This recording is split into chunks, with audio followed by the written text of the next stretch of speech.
외국 군대가 없으면 자주 국방이 불가능한 것처럼 생각하는 건 굴종적 사고다. 이재명 대통령이 공개한 이 글 때문에 논란이 일었습니다. 주한미군을 겨냥한 발언으로 읽히자 야당은 한미동맹을 깨자는 말이라며 한미동맹 없이 북한의 핵을 억제할 수 있냐고 반문했습니다. 미국과의 협상이 한창인 시점에서 대통령은 과연 무엇을 말하고 싶었던 걸까요? 이상원 기자의 보도입니다. 미국 뉴욕에서 열리는 유엔 총회 참석을 위해 출국을 앞둔 이재명 대통령.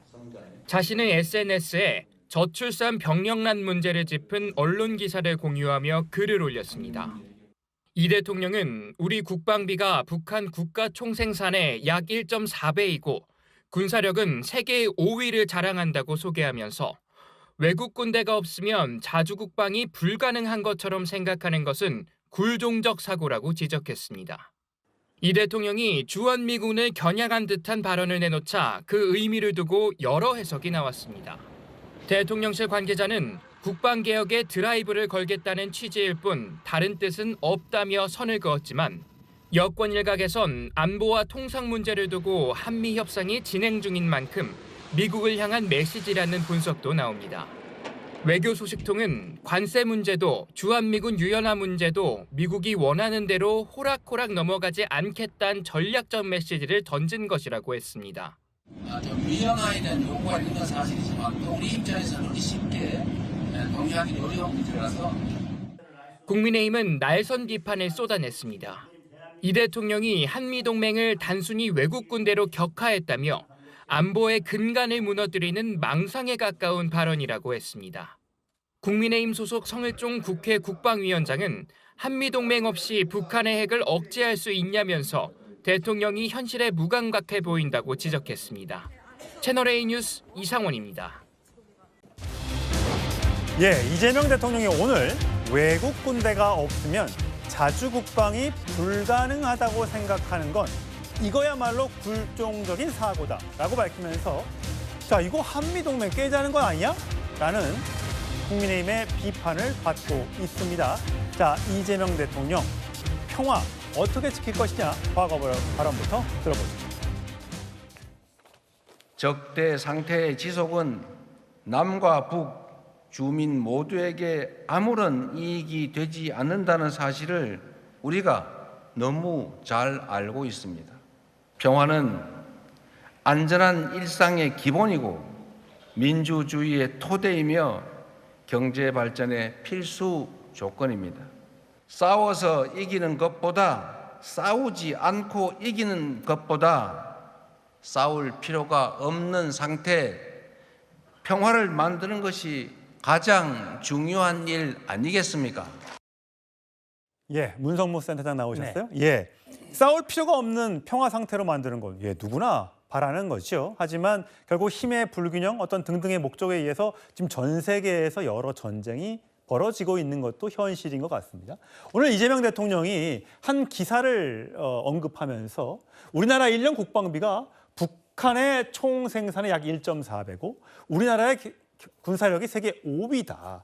이런 국방력을 가지고도 외국군 없이 자주 국방이 불가능하다고 말하는 건 굴종적인 사고다. 자, 이 말은 어떻게 해석하십니까? 저는 대통령이 한미 동맹이 필요 없다 그런 뜻에서 말씀하신 걸로 생각되지는 않습니다. 왜냐하면 지금 이제 객관적인 수치 자체가 우리가 북한의 GDP보다 훨씬 많은 국방비를 지출하고 있는 건 맞습니다. 그리고 미국의 중요한 그런 군사력 평가 기관에서 대한민국의 군사력을 세계 5위로 평가를 한 것도 맞는 거거든요. 그렇기 때문에 우리의 자주 국방 또 우리가 스스로 지킬 수 있는 힘 이런 것들이 매우 중요하다. 물론 동맹도 중요하지만 이것이 매우 중요하다는 걸 강조한 그런 뜻으로 저는 봅니다. 왜냐하면 대통령이 한미동맹을 기반으로 해서 한미 안보협력도 강화하고 있고 그걸 우리의 실용 외교의 기초로 삼고 있기 때문에 저는 그렇게 이해를 하고 싶습니다. 지금 남북 군 병력 균형, 그러니까 이재명 대통령이 언급했던 그 군사력, 사람 수로 계산하면요. 2022년, 그러니까 3년 전에 이미 우리 60만 대군이 무너져서 50만 명, 당시에 북한군은 128만 명, 이게 2040년으로 가면 우리는 그 절반, 27만 명으로 뚝 떨어지고 북한은 113만. 사실 머릿수만 놓고 보면 북한이 압도적으로 많습니다. 하지만 우리의 최첨단 무기라든지 어떤 공군력 등등은 우리가 앞선다라는 평가가 많습니다. 그런데 우리가 사실 그런 첨단 무기는 앞선다고 하지만 북한은 핵을 갖고 있지 않습니까? 그렇습니다. 그 핵은 어떤 무기로도 이게 우리가 커버를 할 수가 있는 겁니까? 예, 그래서 이제 한미동맹의 중요성이 나오는 것이죠. 그래서 이게 지금 국제 안보 국제 상황을 보면 어느 나라도 뭐 독자 생존하는 나라는 사실상 없다라고 봐야 되거든요. 미국도 세계 최대의 핵 보유국이지만 나토라는 동맹, 또 한국과 일본과 동맹을 맺고 있거든요. 예. 동맹이 필요하기 때문에 그렇습니다. 그러니까 우리는 북한의 핵미사일 위협에 직면하고 있고 또 잠재적으로 중국, 러시아의 강력한 힘에 맞서기 위해서 우리는 미국의 해구산과 확장 억제를 적절히 활용하는, 다시 말하면 종미가 아니라 용미, 이거 지금 우리가 이제까지 70년 넘게 이어온 한미동맹의 전 기조라고 보고요. 지금 우리 정부도 그 기조를 유지하고 있다고 생각을 하고, 저는요, 병력이 물론 중요하지만 이게 숫자 차이가 숫자 비교지만은요, 사실 이게 제도적인 문제가 있어요. 북한은 남녀가 같이 군대를 가고. 군대 가지요. 근데 복무 기간이 10년 뭐 이렇게 깁니다. 그렇기 예. 때문에 우리하고 단순 비교하기가 어려운 부분이 예. 분명히 있어요. 그래서 단순히 숫자만 가지고 뭐 우리가 북한보다 약하다 이렇게 볼 수는 전 없다고 봅니다. 예, 정관재 대변인. 당연히 지금 국민의힘 국방위원장인 성일종 의원은 이재명 대통령님 한미동맹 깨자는 겁니까? 북한은 핵무기를 갖고 있고요. 한미동맹 없이 북한의 핵을 어떻게 억제할 수 있겠습니까? 자주국방, 노무현 전 대통령도 자주 썼던 얘기인데 감성적인 말을 내세울 건 아니다라고 얘기를 했어요. 자주국방하자고 하면 반대할 명분이 없죠. 그럼요. 박정희 전 대통령 때도 자주국방 얘기가 나왔고요. 노무현 전 대통령 때도 자주국방에 관한 이야기를 했는데 문 의원님 말씀하신 것처럼 전 세계 국가 가운데 자주국방이라는 평가를 받을 만한 나라는 사실 미국밖에 없어요. 프랑스나 영국 이런 핵 보유 국가들도 나토라는 동맹체를 만들어서 국방을 해결하고 있습니다. 바로 옆에 러시아라는 그 군사적인 위협이 작동하고 있기 때문이죠. 우크라이나와 러시아 전쟁 왜 일어났습니까? 만약에 우크라이나가 나토의 동맹국의 일원이었다라면 러시아가 우크라이나를 이렇게 손쉽게 침략하지도 않았을 겁니다. 그런데 지금 우리 대통령께서 이렇게 현실적이지 못한 발언을 하고 있다는 것은 좀 문제라고 생각하고요. 그래서 지난번 윤석열 전 대통령 시절에 미국 방문해서 이른바 워싱턴 컨센서스라고 해서 사실상의 핵 공유를 만드는 방안도 만들어 왔던 거잖아요.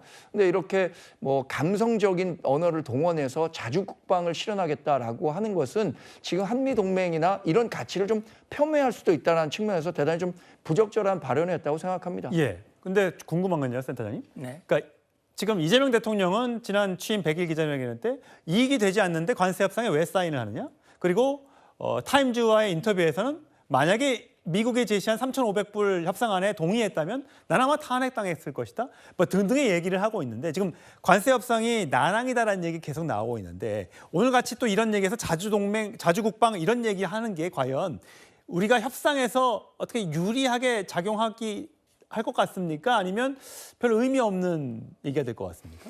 예, 저는 뭐 양 측면이 다 있다고 생각을 해요. 왜냐하면 어느 나라나 자국의 국익이 있고 입장이 있는 거거든요. 예. 우리가 미국과 동맹을 맺고 있지만 모든 게 같지 않거든요. 그렇기 때문에 우리가 미국에게 당당히 우리의 이익 또 우리의 입장을 정확히 설명을 하고 우리의 요구를 관철하기 위한 노력은 반드시 필요합니다. 다만 이런 게 있지요. 저는 지난번 한미 정상회담을 통해서 얻은 중요한 소득이 전 신뢰라고 봐요. 예. 그러니까 우리는 미국을 위하는 나라다. 그러니 미국도 우리를 위해달라. 우리 입장을 이해하고 그런 차원에서 감정적인 표현보다는 자극적인 표현보다는 상대방이 용납하고 받아들일 수 있는 그런 표현이 전 적절하다고 생각합니다. 알겠습니다.